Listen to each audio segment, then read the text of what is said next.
அனைத்து மாணவர்களுக்கும் மீண்டும் ஒரு முறை இந்நேர வணக்கத்தை கூறிக்கொண்டு கடந்த வகுப்புகளில் நான் பகுதி 1 புலமை பரீட்சை வினாத்தாளில் பகுதி 1 இந்த திறன்கள் அடிப்படையில் வினாத்தாள் தயாரிக்கப்பட்ட ஒரு மாதிரி வினாத்தாளில் நாங்கள் 23வது வினா வரைக்கும் பார்த்திருக்கின்றோம். இன்றைய வினாவை 24வது வினாவிலிருந்து நாங்கள் இன்றைய நாள் வகுப்புகளை பார்ப்போம். இந்த வகுப்புகளின் இந்த வினாக்களின் அடிப்படையில்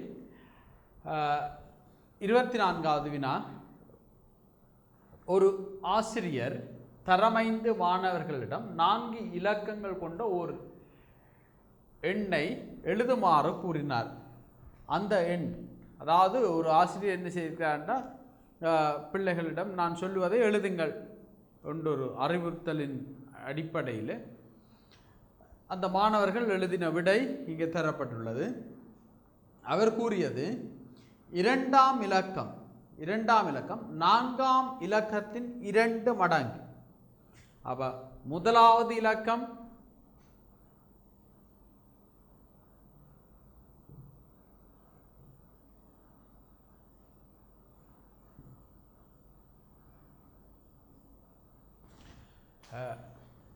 முதலாவது இலக்கம், 2வது இலக்கம், 3வது இலக்கம், 4வது இலக்கம். இப்படி நாங்கள் 4 இலக்கங்களை நாங்கள் பார்ப்போமாக இருந்தால்,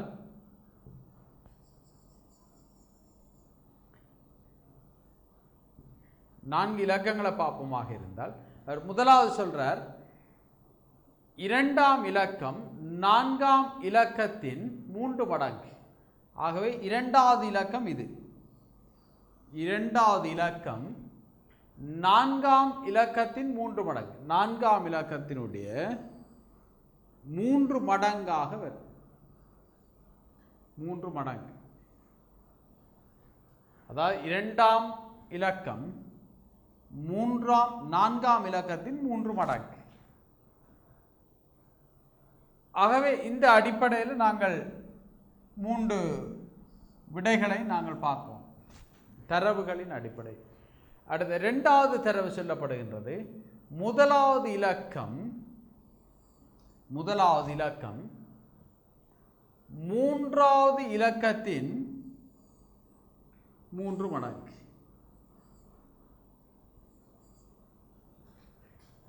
அப்ப இந்த 2 தரவுகளை 3 தரவுகளையும் அடிப்படையாக வைத்துக் கொண்டுதான் இந்த கீழே இந்த எண் எழுதப்பட்டிருக்கலாம். 2 தரவு தந்திருக்கிறார்கள். அப்போ ஒன்று 2ஆம் இலக்கம் 2வது இலக்கம் 4ஆம் இலக்கத்தின் 3 மடங்கு. முதலாவது இலக்கம் 3ஆம் இலக்கத்தின் 3 மடங்கு என்ற 2 அறிவுறுத்தல்கள் தரப்பட்டுள்ளது. அப்ப இதை அடிப்படையாக கொண்டு பார்ப்போமாக இருந்தால், முதலாவது விடையிலிருந்து போவோம். நாங்கள் விடைகளில் இருந்து சரியான விடையை தெரிவு செய்தல், கேள்விக்கு விடைகளில் இருந்து சரியான விடையை தெரிவு செய்தல் என்ற ஒரு நுட்பத்தின் அடிப்படையிலும் நாங்கள் வினாக்களை இனங்காண்பது இலகுவாக இருக்கும். ஆகவே இங்கே பார்ப்போம். இங்கே முதலாவது விடையை பார்ப்போமாக இருந்தால் 1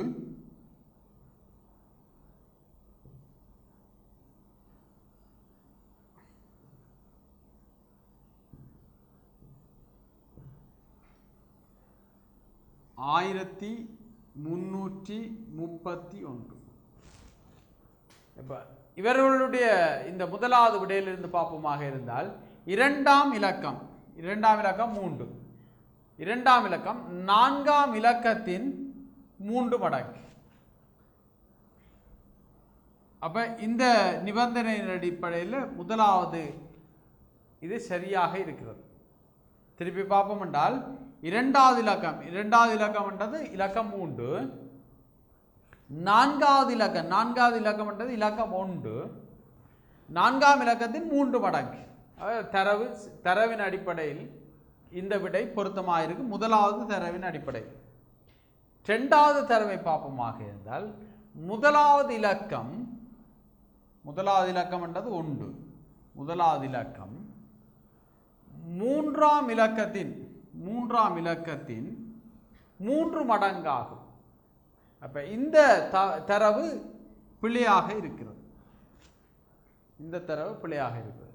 ஆகவே இங்கே ஒரு தரவின் அடிப்படையில் குறிப்பிட்ட எண் சரியாகவும் இரண்டாவது தரவின் அடிப்படையில் குறிப்பிடப்பட்ட எண் பிழையாகவும் இருப்பதினால் இந்த எங்களுக்கு முதலாவது விடை பொருந்தாததாக இருக்கும். ஆகவே இந்த விடை வராது. இந்த விடை வராது. இரண்டாவது விடையை அடிப்படையாக வச்சுக்கொண்டு பார்ப்போம்.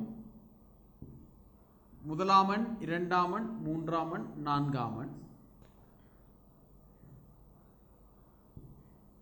2030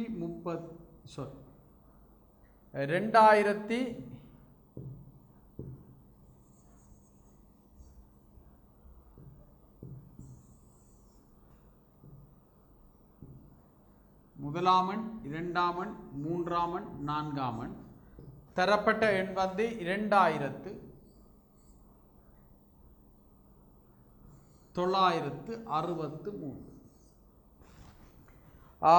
இந்த எண்ணை அடிப்படையாக வச்சுக்கொண்டு நாங்கள் முதலாவது தரவுகளோடு முதலாவது நிபந்தனையோடு நாங்கள் ஒப்பிட்டு பார்ப்போம். இரண்டாமன்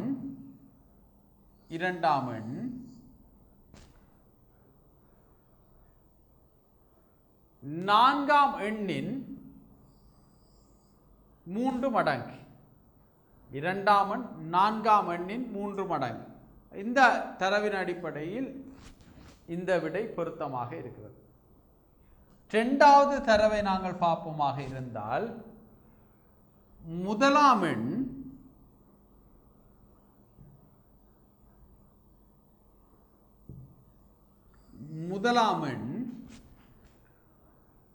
மூன்றாம் எண்ணின் 3 மடங்கு. ஆக இதுவும் இரண்டாவது தரவின் அடிப்படையில் பார்க்கின்ற பொழுது இந்த விடை பிழையாக காணப்படுகின்றது.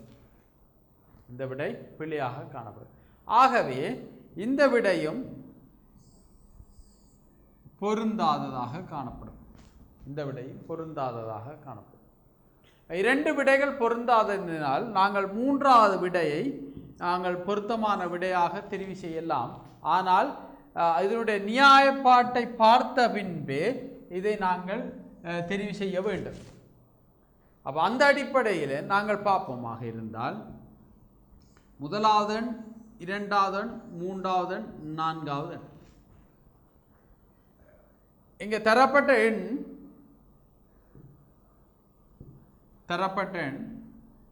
9, 6, 3, 2. தரவுகளின் அடிப்படையில் நாங்கள் ஒப்பிட்டு நோக்குவோம். முதலாவது தரவு இரண்டாம் எண். இந்த எண் இரண்டாம் எண் நான்காம் எண்ணின் 3 மடங்காகும். நான்காம் எண்ணின் 3 மடங்காகும். ஆக இந்த தரவின் அடிப்படையில் இந்த விடை சரி. இரண்டாவது நிபந்தனை அடிப்படையில் பார்ப்போமாக இருந்தால் முதலாவது எண் மூன்றாம் எண்ணின் 3 மடங்கு. மூன்றாம் எண்ணின் 3 மடங்கு. இது சரியாக இருக்கிறது. ஆகவே 2 நிபந்தனைகளிலும் அடிப்படையில் 2 தரவுகளிலும் அடிப்படையில் மிகச்சரியான விடை இது. மிகச்சரியான விடை இதாக காணப்படுகிறது. மிகச்சரியான விடை மிகச்சரியான விடையாக காணப்படும். அடுத்த வினாவை பார்ப்போமாக இருந்தால்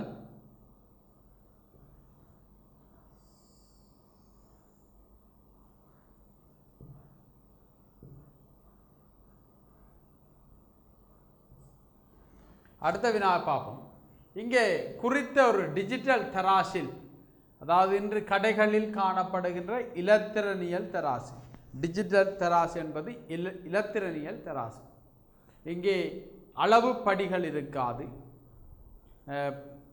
தராசுகளினுடைய வகைகளை நாங்கள் பார்க்கின்ற பொழுது தூக்கு தராசு,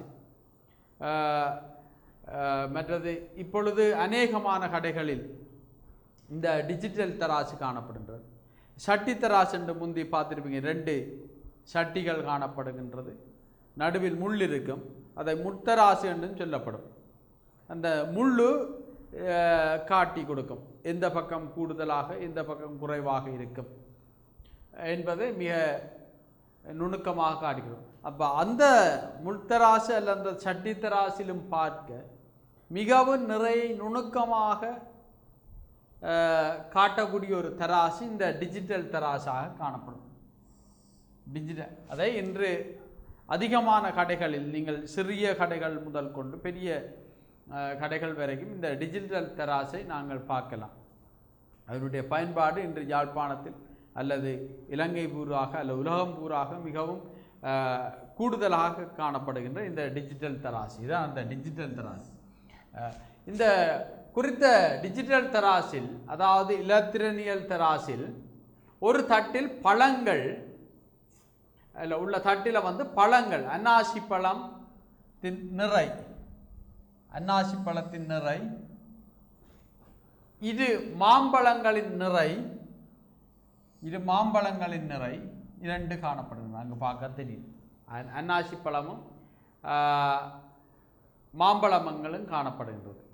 2 அன்னாசி பழங்கள் சமனாக வைக்க அந்த பார்க்க. அப்போ இதில் கேள்வி என்னென்னா பாருங்க, அப்போ நாங்கள் திருப்பி பாப்பமாக இருந்தால் குறித்த தராசின் தட்டில் உள்ள பழங்கள் அன்னாசி பழத்தின்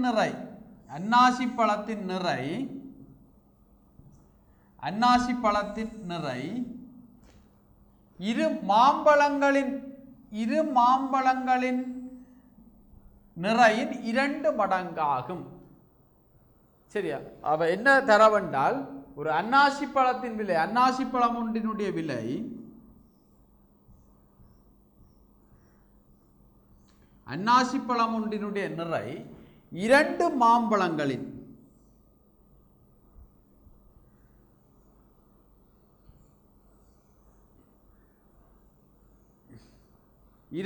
மாம்பழங்களின் 2 மடங்காகும்.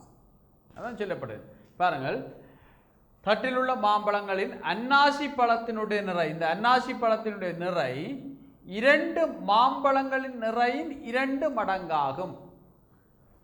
2 அன்னாசி பழத்திற்கு சமனாக வைக்கப்பட வேண்டிய மாம்பழங்கள் எத்தனை? அதான் கேள்வி. அதாவது இங்க பார்ப்போமாண்டா, 2 அன்னாசி பழத்தின் 2 மடங்குண்டா ஒரு அன்னாசி பழம் 4 மாம்பழத்துக்கு சமன். ஒரு அன்னாசி பழம் 4 மாம்பழத்திற்கு சமனாக காணப்படும். ஒரு அன்னாசி பழம் 4 மாம்பழத்துக்கு சமனாக காணப்படும். இங்கே தரவும் 25 கிலோ என்று தரவும் தரப்பட்டுள்ளது. அந்த அடிப்படையில் தான் நாங்கள் பார்க்கணும். அப்போ இங்கே 2 அன்னாசி பழம் வைச்சால் 8 மாம்பழங்கள் வைக்க வேண்டி வரும். 2 அன்னாசி பழம் வைத்தால் 8 மாம்பழம் வைக்க வேண்டி வரும். ஆகவே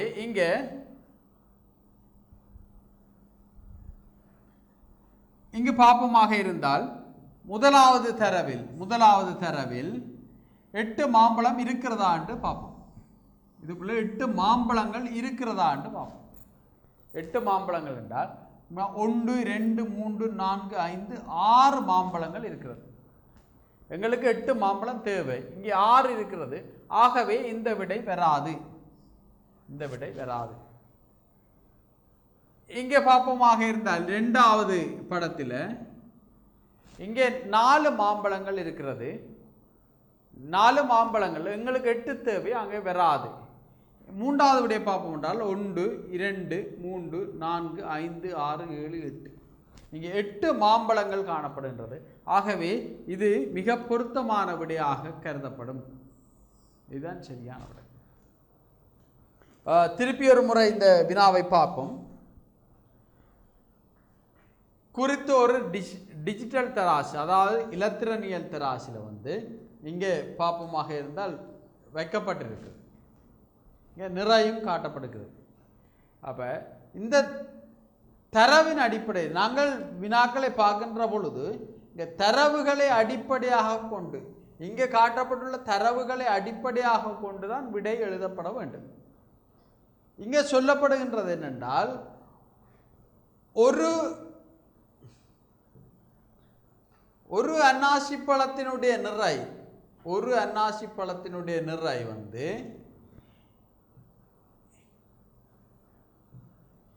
இரு மாம்பழங்களின் நிறையின் 2 மடங்காகும் என்பது சொல்லப்படுகின்றது. இதுதான் எங்களுடைய தரவு.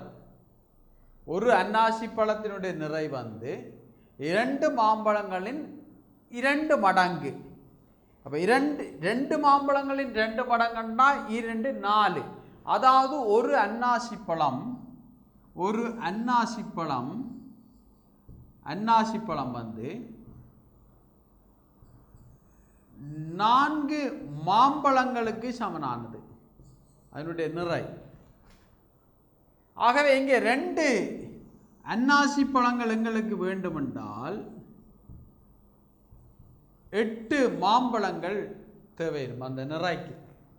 ஆகவே இங்கே தரவின் அடிப்படையில் 8 மாம்பழங்கள் எங்கே இருக்கிறது என்று பார்க்க வேண்டும். 8 மாம்பழங்கள் 3வது விடையாக காணப்படுகின்றதுனால நாங்கள் இங்கே 3வது விடை மிக பொருத்தமான விடையாக கருதி அதன் கீழ் கோடு போடுவோம். 3வது விடை மிக பொருத்தமான விடை. அடுத்த வினாவுக்கு வருவோம். இது தெளிவாக விளங்கி இருக்கும்னு நினைக்கிறேன். அடுத்த வினாவுக்கு வருகிறோம்.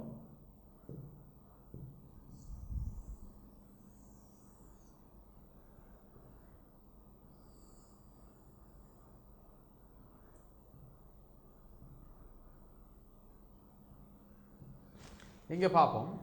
ஆலயம் ஒன்று திசைகளோடு தொடர்பட்ட வினா. ஆலயம் ஒன்றின் வடக்கு திசையில் மரம் உள்ளது. ஆலயம் ஒன்றின் வடக்கு. அப்போ நீங்கள் சாதாரண ஒரு இதில் செய்து பார்க்கலாம். அப்போ இது ஆலயம் என்றால் ஆலயம் ஒன்றின் வடக்கு திசையில் மரம் உள்ளது.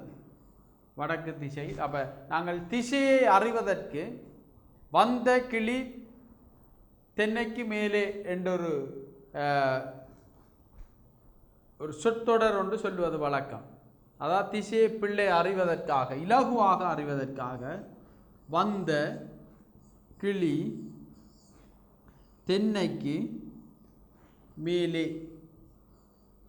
என்று நாங்கள் சொல்வது சின்ன பிள்ளைகளுக்கு இலகுவாக அந்த திசைகள் அறிவதற்கு இலகுவாக இருக்கு.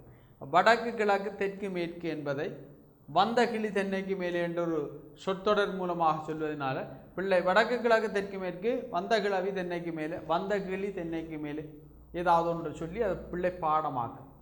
ஈ அடிக்க நீ வா என்று சொல்வதன் மூலமாக ஈசான் மூலை, அக்கினி மூலை, நிறுத்த மூலை, வாயு மூலை என்ற அந்த மூலைகளையும் நாங்கள் பிள்ளைகளுக்கு இலகுவாக விளங்கப்படுத்துவதற்காக சொல்லுகின்ற ஒரு சொற்றொடராக காணப்படும். இந்த அடிப்படையில்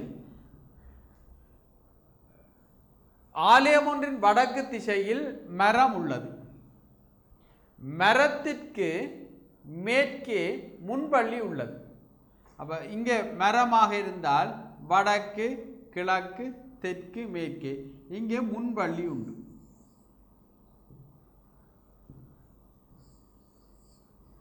முன்பள்ளி உள்ளது. திருப்பி தரவை பாருங்க. ஆலயம் ஒன்றின் வடக்கு திசையில் மரம் உள்ளது. மரத்திற்கு மேற்கே முன்பள்ளி உள்ளது. முன்பள்ளி பிரதேச சபைக்கு வடக்கே உள்ளது. அப்போ பிரதேச சபை இதில் இருக்கு.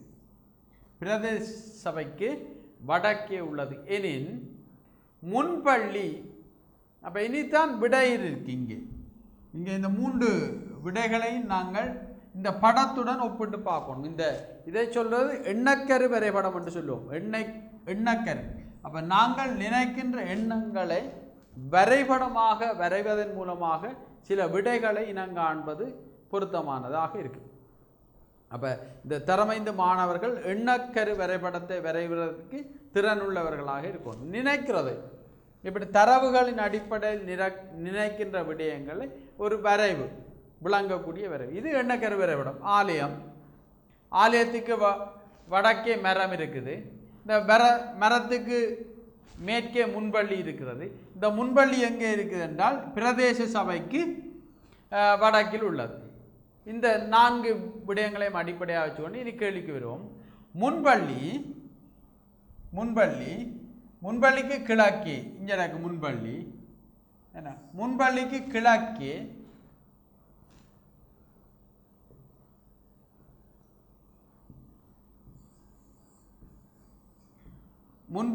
கிழக்கே ஆலயம் உள்ளது. அப்போ நாங்கள் இதில் இருந்து கொண்டு நாங்கள் திசையை பார்ப்போமா இருந்தால் முன்பள்ளி இங்கே என்றால் வடக்கு கிழக்கு, முன்பள்ளிக்கு கிழக்கே உண்மையாகவே மரம்தான் உள்ளது. ஆகவே இந்த விடை பிழை. 2வது விடையை பார்ப்போம் என்றால் ஆலயத்தினுடைய ஈசான் மூலையில் முன்பள்ளி உள்ளது. ஆகவே நான் முதல் உங்களுக்கு கூறியிருந்தேன், ஈ அடிக்க நீ வா.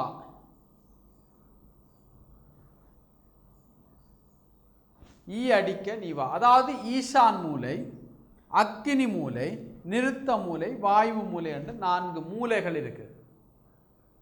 அப்போ அவன் சொல்றான் என்னண்டா, இங்கே தரவின் அடிப்படையில் ஆலயத்துக்கு ஈசான் மூலையில், இங்கே இந்த மூலை ஈசான் மூலையில் முன்பள்ளி உண்டு. இந்த தரவின் அடிப்படையில் பார்க்கின்ற பொழுது இந்த விடை சரி போல தெரிகிறது. அப்போ நாங்கள் உடனே சரி என்று போட்டு அந்த விடையை போடக்கூடாது. சரி போல இருக்குதுன்னு நினைக்கணுமே தவிர சரி என்று முழுமையாக ஏற்றுக்கொள்ளக்கூடாது. ஏனென்றால் நாங்கள் 3வது விடையினும் வாசிக்கல.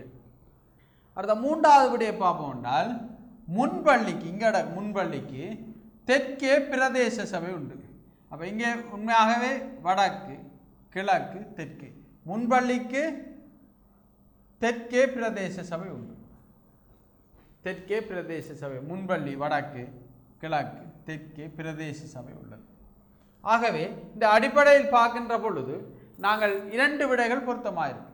ஆலயத்துக்கு முன்பள்ளிக்கு தெற்கே பிரதேச சபை. அப்போ இந்த அடிப்படையில் பார்க்கின்ற பொழுது இங்கே 2 விடைகள் பொருத்தமாக இருக்கிறதுனால 2 விடைகளும் பொருத்தமாக இருக்கு. ஆனால் ஒரு விடை தான் தெரிவு செய்யப்பட வேண்டிய தேவை ஒன்று இருக்கு.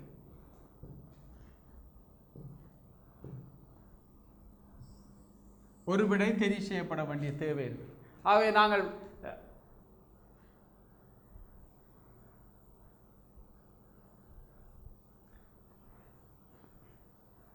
இந்த இதில் பொருந்தாதது, எனின் பொருந்தாதது என்ற ஒரு சொற்பதம் அடிபடவில்லை.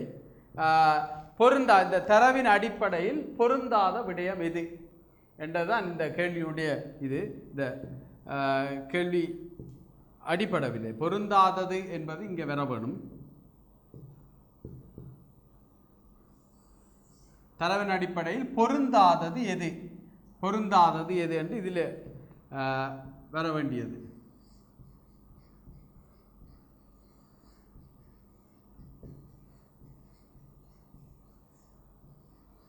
பொருந்தாதது பொருந்தாதது அவகை அந்த அடிப்படையில் இந்த விடை மிக பொருத்தமாக இருக்கிறது.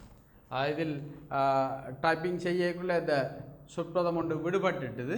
பொருந்தாதது எது? இந்த நாங்கள் படம் ஒன்றை கீறவணும். படம் ஒன்றை எண்ணக்கரு வரைபடத்தை கீறிய பின்பு நாங்கள் பார்க்கின்ற பொழுது எங்களுக்கு இலகுவாக தெரியும். ஆக இந்த படத்தின் அடிப்படையாக பார்க்கின்ற பொழுது இந்த 2 விடைகளும் எங்களுக்கு பொருத்தமாக இருக்கும். பொருந்தாதது எது என்றால் முன்பள்ளிக்கு கிழக்கே ஆலயமானது.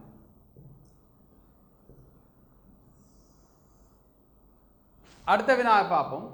ஒரு குறித்த நாளில் பாடசாலைக்கு வருகை தந்த மாணவர்கள் பற்றிய தகவல்கள் இவ்வரைவில் காட்டப்பட்டுள்ளது.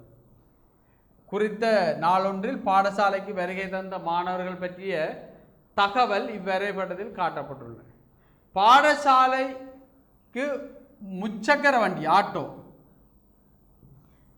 பாடசாலைக்கு முச்சக்கர வண்டிக்கு வருகை தந்த மாணவர்களின் எண்ணிக்கை முச்சக்கர வண்டியில் வருகை தந்த மாணவர்கள் இது முச்சக்கர வண்டியில் வருகை தந்த மாணவர்களின் எண்ணிக்கை எவ்விரு வாகனங்களில் வருகை தந்த மாணவர்களின் எண்ணிக்கையின் அரைவாசி ஆகும்.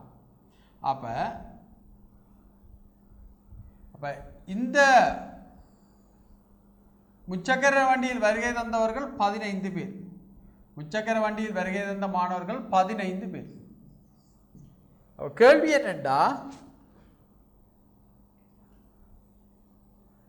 எவ்விரு வாகனங்களில் வருகை தந்த மாணவர்களின் எண்ணிக்கை நரவாசியாகும். அதாவது எதை நாங்கள் கூட்டினால் 30 வரும் என்று பார்க்கலாம். முதலாவது விடைய பார்ப்போம். நடந்து புகை வண்டி. நடந்து வந்தார்கள் 6 பேர். புகை வண்டியில் வந்தார்கள் 9 பேர். இது கூட்டுகின்ற பொழுது 30 வராது. ஆகவே இந்த விடை வராது. இரண்டாவது விடையை பார்க்கின்ற பொழுது புகை வண்டியில் வந்தார்கள் 9 பேர். துவிச்சக்கர வண்டியில் வந்தார்கள் 12 பேர். 12 9 21. ஆகவே பேருந்து துவச்சிக்கர வண்டி, பேருந்து 18, துவிச்சக்கர வண்டி 12, அங்கே 30 வருகின்றது. அப்போ கேள்வியை நாங்கள் திருப்பி பார்ப்போமாக இருந்தால், முச்சக்கர வண்டியில் வந்தவர்கள் 15 பேர். எந்த இரு வாகனங்களில் வந்தவர்களின் எண்ணிக்கை அரைவாசி. பேருந்து துவிச்சக்கர வண்டியில் வந்தவர்கள் 30 பேர் என்றால் அதனுடைய அரைவாசி முச்சக்கர ஆட்டோவில் வந்தவர்கள். ஆகவே அது சரியான விடையாக நாங்கள் பார்க்கின்ற பொழுது மூன்றாவது விடை மிகச் சரியான விடையாக காணப்படும்.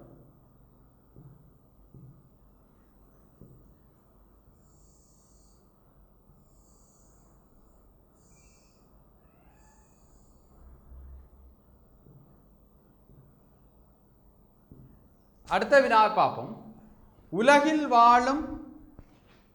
உலகில் வாழும் பிராணிகள் நீரில் வாழ்பவை, நிலத்தில் வாழ்பவை, நீரிலும் நிலத்திலும் வாழக்கூடியவை, மாடுகள் ஆகியவற்றுக்கு இடையில் உள்ள தொடர்புகளை பின்வரும் உரியில் வகை குறித்து காட்டப்பட்டுள்ளது. 28ஆம் 29ஆம் வினாக்களுக்கு கொண்டு 28ஆம் 29ஆம் வினாக்களை அடிப்படையாக கொண்டு விடை தருக. அப்ப நாங்கள் பார்ப்போமாக இருந்தால், அதாவது இங்கே முதலாவது பிராணிகள் வி என்பது பிராணிகள், வி என்பது பிராணிகள். நீரில் வாழ்பவை ஒரு வட்டமாகவும்,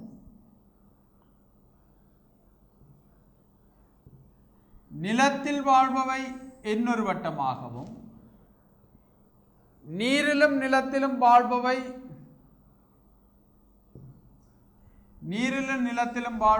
இன்னொரு வட்டமாகவும் இருக்கைக்குள்ள, இங்கே மாடுகள் என்பது நாங்கள் நிலத்தில் வாழ்வதற்குள்ள எடுக்கணும். நிலத்தில் வாழ்வை. அப்ப மாடு இப்ப எங்க இருக்குது என்றால் இந்த வை என்பது மாடாயிருக்கு. ஏனென்றால் இது நிலத்தில் வாழ்பவை, இது மாடு. தரவின் அடிப்படையில் நாங்கள் பார்க்கின்ற பொழுது வை என்பது மாடு. கேள்வி, தரையில் வாழ்வதை குறிக்கும் ஆங்கில எழுத்து எது என்றால் இங்கே எக்ஸ் என்பது சரியானபடியாக காணப்படும். தரையில் வாழ்பவை எக்ஸ். அப்ப தரையில் வாழ்வதுக்குள்ளதான் இந்த மாடு இருக்கிறது. ஆகவே தரையில் வாழ்வதற்கு பொருத்தமான விடை எக்ஸ்.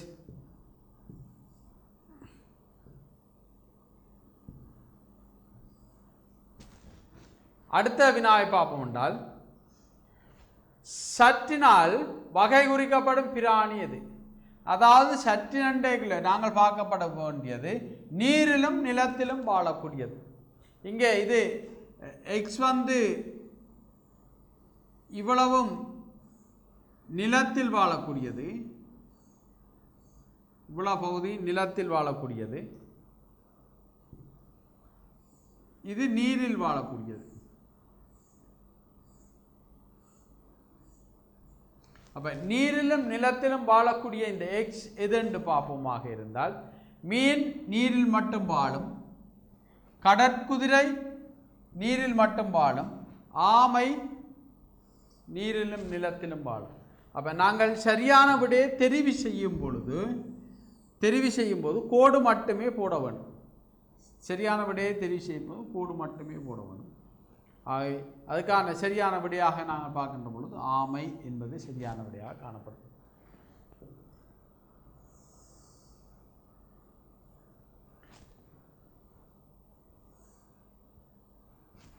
அடுத்தது பாப்பமாக இருந்தால் அண்மை காலங்களில் இந்த ஜல்லிக்கட்டு தொடர்பான கதைகள் அதிகமாக காணப்பட்டது. அப்போ அது தொடர்பான ஒரு கேள்வி உண்டு. ஜல்லிக்கட்டு போட்டியில் துள்ளி குதித்து ஓடிய காளை கொம்புகளிலும் கால்களிலும் மொத்த எண்ணிக்கை 168 ஆகும். அதாவது அப்போ எங்களுக்கு பார்க்க வேணும், காளைகளுக்கு 4 கால்கள், கொம்புகள் 2. இது கால்கள், இது கொம்புகள். அப்போ துள்ளி குதித்து ஓடிய காளைகளின் கொம்புகளினதும் கால்களினதும் மொத்த எண்ணிக்கை 168. ஆகவே 168 நாங்கள் 168 6ஆல வகுக்க வேண்டும் அல்ல பிரிக்க வேண்டும். ஏன் 6ஆல வகுக்க வேண்டும் என்றால் இங்கே கால்கள் 4, கொம்புகள் 2, 6. 6ஆல பிரித்தோம் என்றால் 3 5 15, மீதி 1 8, 3 18,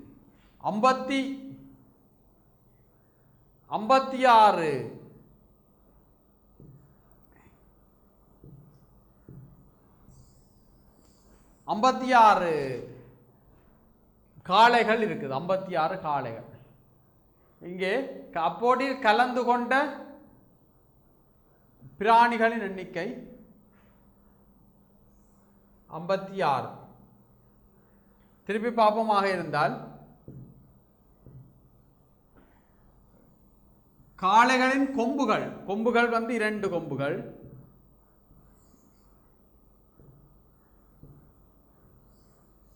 கொம்புகள் 2, கொம்புகளினதும் கால்கள் 4. கால்களின் மொத்த எண்ணிக்கை 168. அப்போ மொத்தமாக 6 உருப்படிகள் இருக்குது எங்களுக்கு. கால்கள் 4, கொம்புகள் இது. அப்போ அதை அடிப்படையாக வச்சுக்கொண்டு நாங்கள் இங்கே பார்ப்போம் என்றால் 168 6ஆல் பிரிக்கணும்.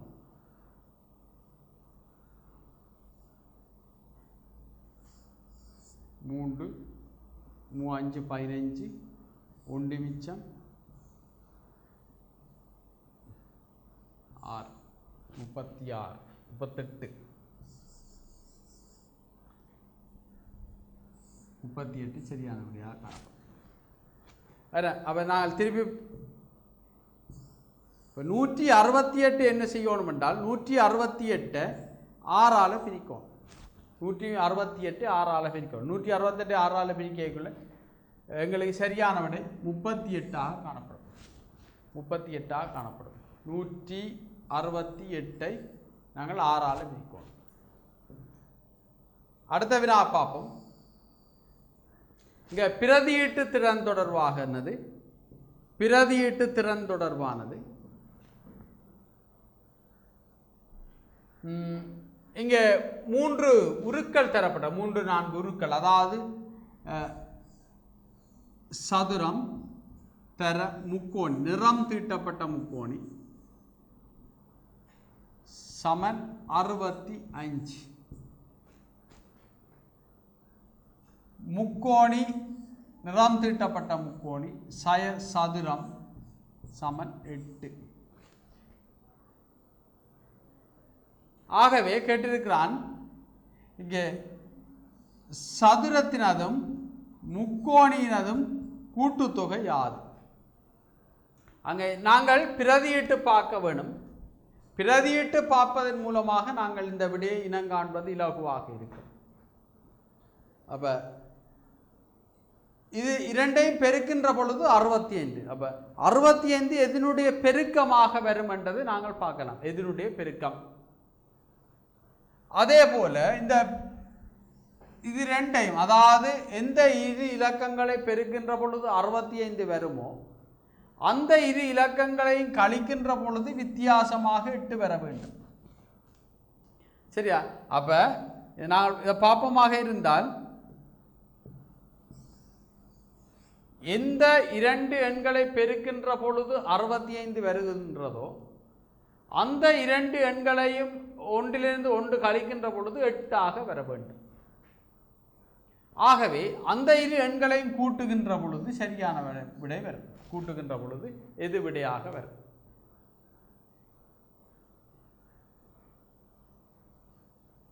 அந்த அடிப்படையில் நாங்கள் இந்த வினாவுக்கு விடை காண வேண்டிய தேவை இருக்கின்றது. ஆகவே நீங்கள் இதுக்கு பார்க்க வேண்டிய விடயம் என்னவாக இருக்கும் என்றால் பெருக்கல் சட்டகம் அல்லது பெருக்கல் கோவை என்று சொல்லப்படுகிறது. பெருக்கல் கோவை என்றால் என்னென்றால், பெருக்கல் கோவை என்றால் உதாரணமாக 12 என்று நாங்கள் பார்ப்போமாக இருந்தால் 2 தர 6 ஈராறு 12, அதே போல 6 தர 2, 3 தர 4,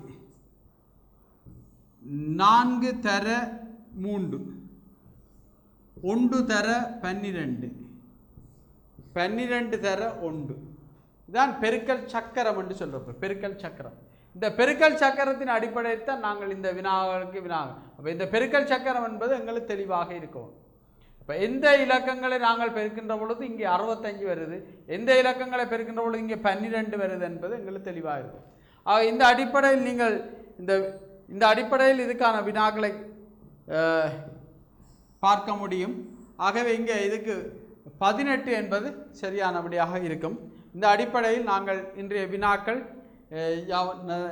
நிறைவு செய்து கொண்டு அடுத்த வகுப்பில் உங்களை சந்திக்கும் வரை விடைபெற்றுக் கொள்கிறோம். நன்றி, வணக்கம்.